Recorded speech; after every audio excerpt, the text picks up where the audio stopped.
Hello, I'm Mantastic and Fantastic, and today I'm going to be talking about the Fate Stay Night collab that is coming to North America.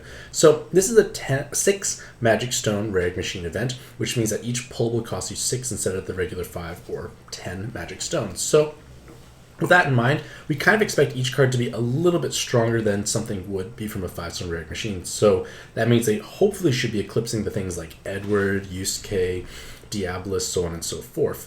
Now, the problem is, that's not necessarily the case. They do have strong cards available, but they're not eclipsing the current available options to the point where they're replacing or changing the meta. So it is still reasonable to roll in, but the thing is, you have to be aware that the 5 stars or the bottom rarity cards have middling value for the most part. So it's going to be a little challenging to fully justify rolling in here, as well as the fact that when this event does come to North America on Monday, there will be a very strong Super Godfest occurring alongside of it. Now, for those who are thinking, well, maybe I'll just monster exchange for the cards, each 6-star card will cost you 5 trade fodder instead of 4 because Gung Ho says this is a 6-stone Rare Machine event, so that is a little problematic overall.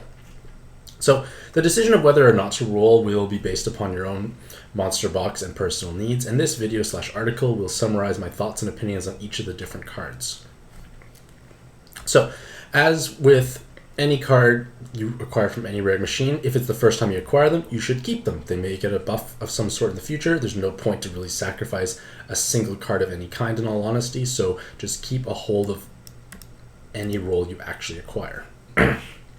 So, as part of the buffs that this event has received in Japan, all the cards in here will be able to be limit broken and thus gain Super Awakenings. So that means every card will have a blue text at level 99 and will be able to be fused to Super Snow Globe to push beyond to level 100 and thus gain Super Awakenings. You can read more about those through my website article there. So, several of the cards in this event have weapon assist evolutions, and that basically means that they will retain the same weighted stats as they did beforehand, and they will now be basically a dedicated inherit. So what's going to happen is they will have the special awakening here, and it will allow them to basically donate awakenings when inherited. So if you put XYZ's weapon assist onto your card, you will now have extra awakenings as well as a chance to utilize that card's base active skill. So first things first is the 6-star cards. So the first card is Shiru. Not saying it right, possibly, but they have one of the most outrageously high leader skill multipliers in the game. They have 4 times health, 400 times attack, and 4 times RCV. That's pretty ridiculous for the most part, but to kind of compensate for this, they have poor awakenings, like very few of them, even with super awakenings, not that many, and they have an incredibly restrictive team building requirement because each card must be fire light or light fire in order to capitalize on the full multiplier. So basically, if you want to have more durability, you have light cards, you have more damage, you have fire cards, and put together, that's where you have the big damage. So his team building requirements are quite strict, but the thing is, with this type of leader skill, he's incredibly strong. Like, you have 4 times health, so you can tank any preemptive in the game. You have 4 times recovery, so you can always heal up without actually needing to dedicate like an enhanced heal orb awakening card or using the Kuroyuri system. So you do free up sub-slots in that sense. And the fact that you have 400 times damage makes things like Dark Metatron, Beach Barber and Julie, Edward seem quite weak by comparison in terms of just raw damage output. So this is all fine and dandy for the most part. So why is this not card just like shattering the meta? Well, the first thing is we don't have all the cards available in North America that Japan does, so our team building restrictions are even more problematic. And the fact that in the current new arenas that were just released this past week, there are a lot of spawns that now feature 99% gravities followed by an attack at the same time, or gravities that exceed 100%. And that means any team with just flat health multiplier, no matter how high your health, will actually die. And because of that, that is a little problematic. That means you have to dedicate usually an active skill of some sort to counteract these types of cards, or these types of spawns. So this is another problem that things like Beach Barber and Julie also faces, and it's another reason why Dark Metatron is so powerful in these new arenas, because they have the health to tank preemptives, they have the damage reduction to prevent those preemptives, as well as those gravity into hit or 100% plus gravity combinations. So in terms of team building for North American players, we have things like Elena, Edward, Red Cotton, Ilmina, and in all honesty, if you use things like Saria or like even like Sakuya or just even other fire light options or light fire cards, you still probably could get away with the vast majority of content just because of your multiplier being so high. You also have to remember that like if you're not using like the most perfect cards in the game, it's going to be hard to break through endgame content at the same time. Now, a lot of players will probably ask, well, I have most of these cards that possibly could form a strong team. Should I trade in for them? So you have to ask yourself, what are you sacrificing for this leader? Are they going to be providing you with a team that's significantly stronger than what you currently have? If you already have an amazing Dark Metatron team or an amazing Edward team or amazing Beach Barber and Julie team, do you really need to have this card? That's just a question that I really want you to ask yourselves if you're considering that you want to trade in. And the fact of the matter is, do you even have the subs to support this type of team? So he is an incredibly strong leader, but of course it is not without faults. And one other point is that his base cooldown is 18 turns. While it does ensure full activation because you have +3 combo count, it's a very long cooldown. Board changers tend to be stronger. Like a bicolor board changer would have probably been better overall. So it is strong, but you just have to remember that there are drawbacks. Now, his weapon assist form is actually quite powerful. Now, on its own, it may not be the greatest because you only have 40% blind, 40% jammer resist. But the thing is, we have lots of weapon assist cards that provide you 60% resistance of various types. So that means you only need this weapon assist plus, let's say, a 60% blind resist, and now you have 100% blind resist with 40% jammer resist as a collateral benefit. So you have another 60% jam resist. Between 3 cards, you covered 100% resistance. That's not something you can do normally, so being able to double dip into different aspects like that can be powerful, and perhaps the only major limiting factor is the fact that poison resist is not included. If there was poison resist in here, it would be even stronger because poison resist is arguably the most important resistance to have, and it's almost always present on any endgame team. Next is Saber. So Saber is quite an interesting card as well. They are a rainbow-based leader with heavy VDP implications. So their active skills recover all health and deal 100,000 fixed damage to all enemies. Okay, not that. The full heal is important for herself, but the damage is not that important. Changing heal, jammer, poison, and mortal poison to water orbs. So basically it's a 13-turn cooldown with a full heal and hazard removal and heartbreak to water. And in addition to that, they also have skill charge to basically hasten up their active skill much quicker. So it's kind of like, this kind of feels a little bit like Edward because you look at their leader skill, they have flat damage multiplier when above 50% health, and then they have bonus damage when matching 3 or more colors up to 4.5 times at 5 colors. So they have the exact same damage output as Edward with only 3 colors matched. So that's important because they also share the same damage reduction clause components. So even with just 3 colors, you are hitting just as hard as Edward, as well as the fact that that means you can potentially use tri-elemental board changers to kind of concentrate your damage, which is most likely going to be used to form VDP boxes. And the fact that her leader skill is not tied to combo count, it means that in theory, if you make just 3 color match, you can kill things. So obviously if things skyfall into place and you get all the other colors, your damage ramps up super fast into 300, basically 324 times multiplier, which is incredibly high. So if you're just comboing a board, you're hitting all 5 colors, most likely maybe half. Still sick. Hitting 5 colors maybe half the time, you're going to be doing spectacular damage. So when you decide what types of board changers to use, I would most likely bring tri-elemental board changers in order to capitalize on the fact that you want to have the VDP box. And in theory, like if you have most of your team water-based with various subcolor attributes, you are able to kind of just concentrate your damage even further. So even though there is a discrepancy between the full activation and the lower activation multipliers, you are able to deal possibly the similar amount of damage, and something Skyfall is obviously higher. But when going for VDP, you definitely want to have tri-elemental board changers. Now, one unusual aspect of her awakenings is that she is mostly a VDP style card, but the fact that she requires rainbow activation means it's a little harder to actually activate. So it's kind of a strange scenario overall in my opinion, but she is still an incredibly strong card. She's kind of like Edward, but obviously being rainbow based can be a little problematic, and unless you're hitting 4 or 5 colors on a regular basis, there's a chance your team building may be a little lower damage output for the most part. But again, she's still an incredibly strong card overall. Now, their weapon assist allows you to have 50% or less health when you do 2 times damage when 50% or lower health.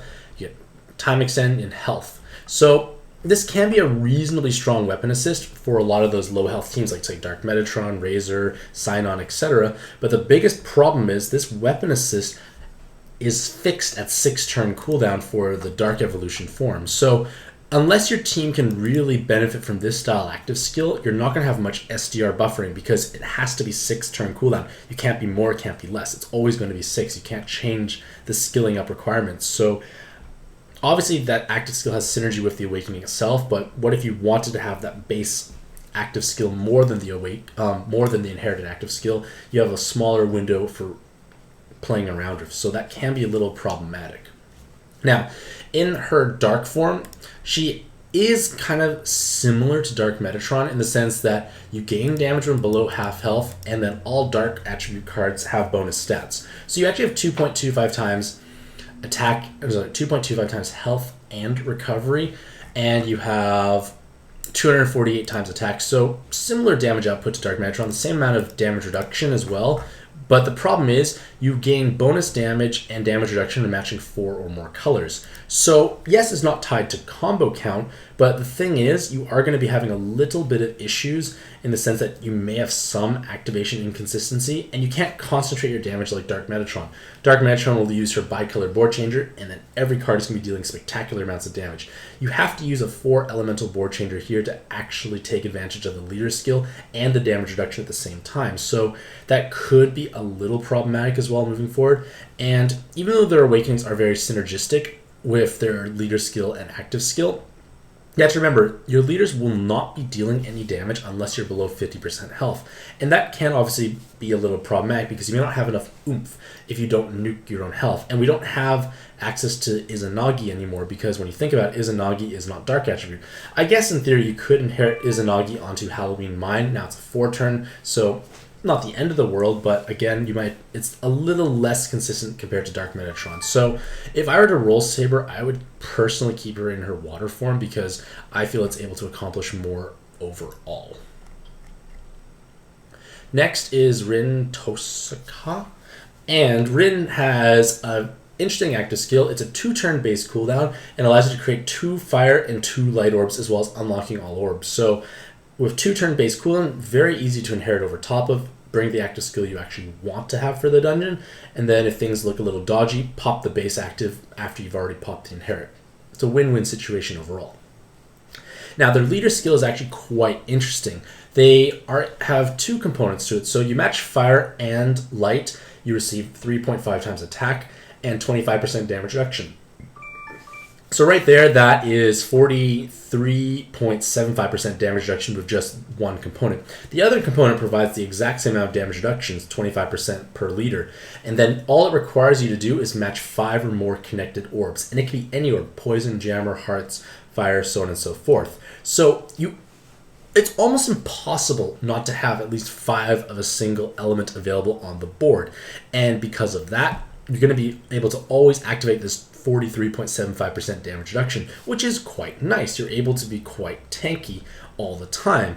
But when you're able to actually combine both components, you now have 306 times attack and a huge 68.36% damage reduction.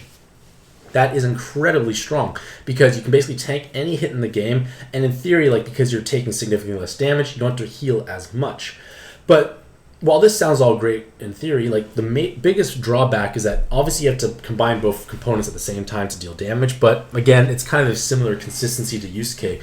But the thing is, if you want to try and stall, it's going to be problematic. If you match one of those components, you probably could stall reasonably well, but if you fail to match any one component, you're going to be basically at 1 times health, and that is going to be problematic. by comparison, let's just say Yusuke, who has a flat 2.25 times health and recovery. It's quite easy for him to stall for the most part because you can absorb those large hits and heal back accordingly. So you just have to manage your orbs quite intelligently with Rin in order to really stall effectively. So that is a little problematic. And another issue is that their own personal damage output is a little on the lower side just because they have these 80% or more health enhanced damage awakenings, because those are arguably the weakest of any of the damage awakenings because they only provide 1.5 times damage each instead of the 2 times from 7 combo or below 50%. So you have your awakenings are taking up more space and they're providing less value per awakening as well at the same time. And then another issue is that it has the smallest window of opportunity. Yes, you do have large amounts of damage reduction, but you're not necessarily going to be always above 80%. There are going to be times where you can't fully activate, you are going to be taking damage, you push your health down low enough, below 80%, which is not that hard. You're going to have issues with possible damage output, so you have to basically kind of think of how you can either recover from that or stall or so on and so forth and basically keep yourself alive. So it can be a little problematic. And again, this is still a strong leader, but the main issue is it's not replacing any of the top tier cards we have at this point in time. So it's not going to be as overwhelming or powerful compared to other things we currently have available.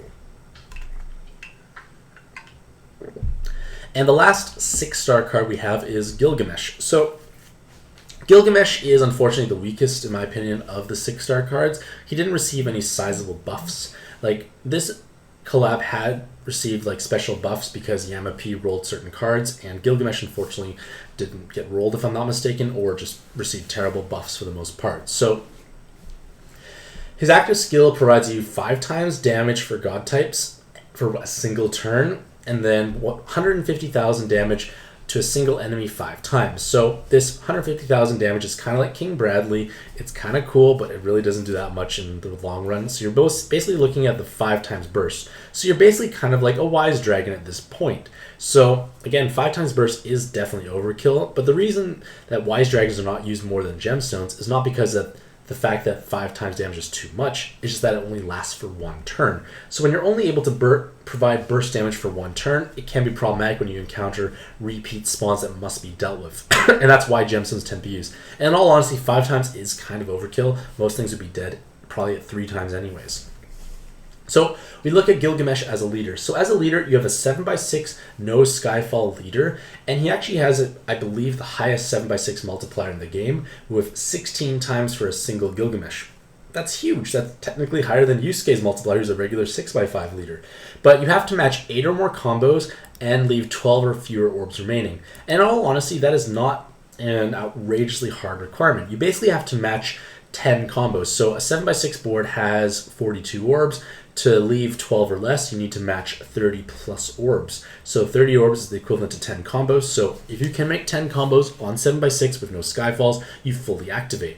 But the main issue is there is no source of damage reduction compared to other 7x6 leaders like, say, Diabolus and Joyra. So yes, you hit harder, but what's the need to hit harder when you will die more easily? That can be a little problematic. And Gilgamesh himself doesn't have any damage offensive awakenings unless you tap into super awakenings, which means you can't use that in co-op mode. So it is a little bit of a liability overall, the fact that you can't reduce any damage. Your team is going to be quite squishy and fragile by comparison, so that can be problematic. So it is a 7x6 leader, but I still would probably take Diabolus or Joyra because you have that damage reduction component, and the active skill, while providing large amounts of burst, is not that amazing for the most part in my opinion. And now we come to the 5-star base cards. So all the 5-star base cards can be limit broken and thus gain super awakenings, but it will only bring their weighted stats to around 1010. So at this point in time, that is on the lower end, so it makes it a little harder to justify using them as subs unless they're bringing something truly amazing to the table compared to what we have currently available as base subs. So most of these will be looked at from an active skill point of view. So the first girl here has the same gemstone archetype active skill. That means she scales her damage buff for your whole team depends on the number of unlock awakenings available. So these L attack awakenings are quite rare.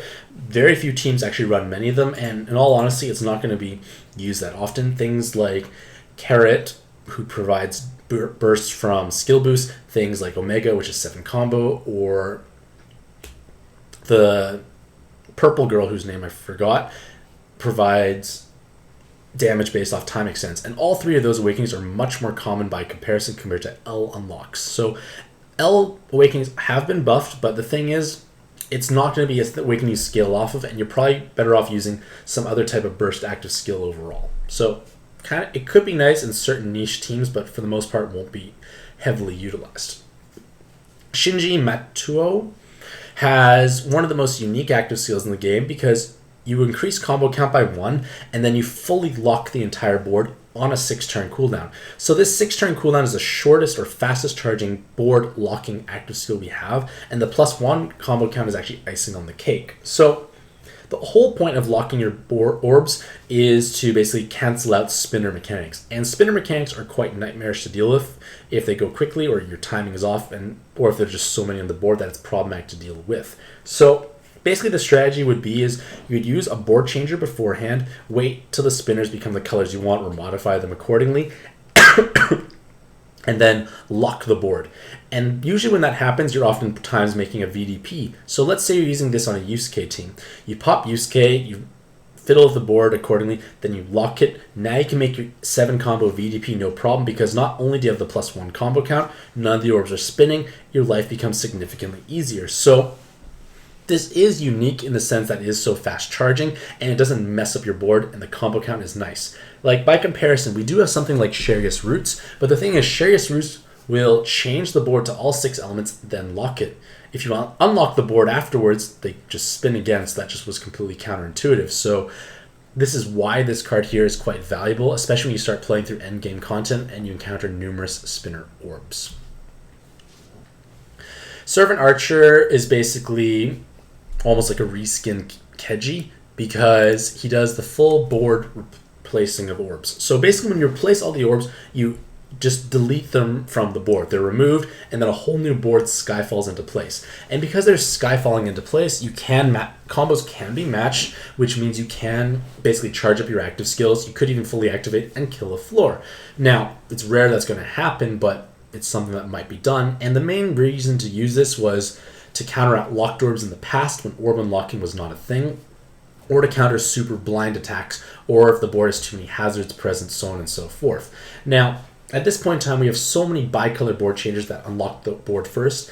So we have like Yusuke, Dark Metatron, the Sonyas, if I'm not mistaken. So we have options that we can use. So it's not that important. Like I rarely find myself wanting to use Keji as an inherit, because you can unlock the board and change it. You can just simply bring blind resist to counter the super dark orbs or any other resist for whatever's happening. So it's nothing special at this point in time.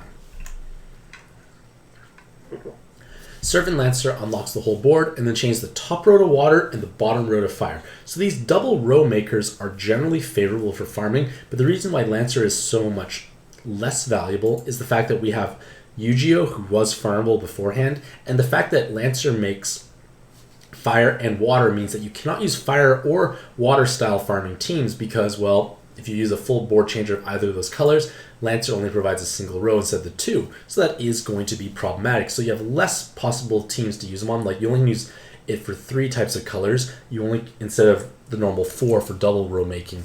And during this event, there is going to be a farmable card that can give you another double row maker, which is just better overall. So there's no real purpose to Lancer, in my opinion, at this point in time.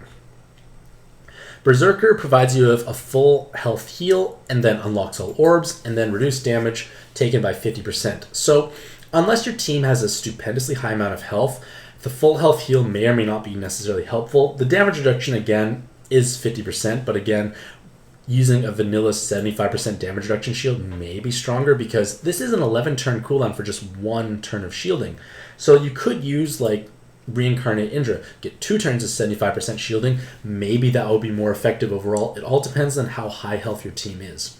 Now, in terms of Berserker's Awakenings, he does have skill boosts, he does have L unlocks, but the thing is, we don't have nowhere really good to utilize this L unlock awakenings, so it's going to be a little problematic overall in my opinion. So a very situational active skill to inherit, and unless you're healing a huge amount of health, is going to be kind of low value overall.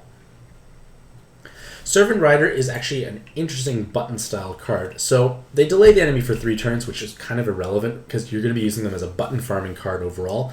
And the idea is that you do 200 times attack damage to a single enemy and then recover 10% of the damage healed. So that healing aspect may have applications on Zeus Verse or Yogg teams. You can button a floor and kill it and heal at the same time. Might be enough to make a difference, maybe not, but hey, it's a cool little effect.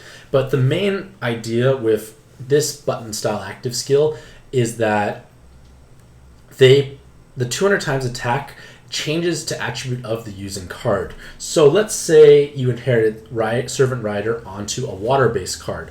Now you're doing 200 times water damage to that enemy, which means you're able to customize the base you are using to have color advantage against that particular spawn. So in theory, Servant Rider's active skill should always be doing 400 times damage against the spawn because you're going to be wanting to inherit it onto a specific color card to gain the extra 2 times damage. So this does provide even more flexibility. Yes, it's not the highest button style card in the game. Like you have Durandolph, it's 300 times, but it's only light damage, not as flexible overall. So Servant Rider may open up new doors for certain players who want to start buttoning content because you now have a 400 times nuke, so it does definitely possibly alleviate team building or the need to have certain specific subs to inherit buttons over top. So can definitely make a difference, and the fact that they can heal might make an issue, might help out if you're facing various preemptives or playing teams that need to be high health. So it might be even a situational ranking dungeon sub because you have 3 skill boosts or 4 in solo mode, so just opens up some new doors, some opportunities. But the thing is, not many players are really interested in button style farming, so it may not have that much applications for the average player. And then finally we come to Servant Caster. So Servant Caster has an active skill that voids all attribute absorb, so color absorb. So color absorb is a pretty niche active skill overall. It's rare that we actually utilize it, and most of the focus will probably be on the column making. So they change the left and rightmost columns into dark orbs. So for teams that rely on match 5s, this is obviously great, you have full activation, but for farming teams, this might even be more important because you are now able to have one active skill solve 2 floors. You make the 2 columns, move 1 orb away, you only solve 1 column, or you can move it into an L to get bonus damage, and then bam, possibly large amounts of damage. And then you just do the same with the other side afterwards. So again, solving 2 problems with 1 active is always helpful. But again, not too many types of players are interested in this style of farming, so it may not necessarily be applicable to everyone. Now, in terms of their awakenings, they have physical, 2 devil, and attacker, and they can gain a second physical through super awakenings. So this is nice, but also problematic at the same time, because you have to have multi-type spawns in order to truly shine. If you're only facing, like, say, a physical type spawn, you'd only have 9 times damage.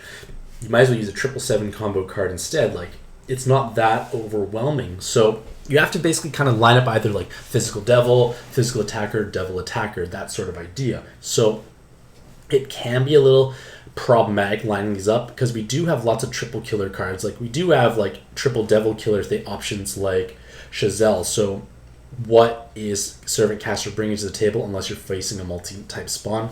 Not as much overall. So still a reasonably strong 5-star card, but not as game-changing as the Dragonbound Dragoncaller triple killer cards.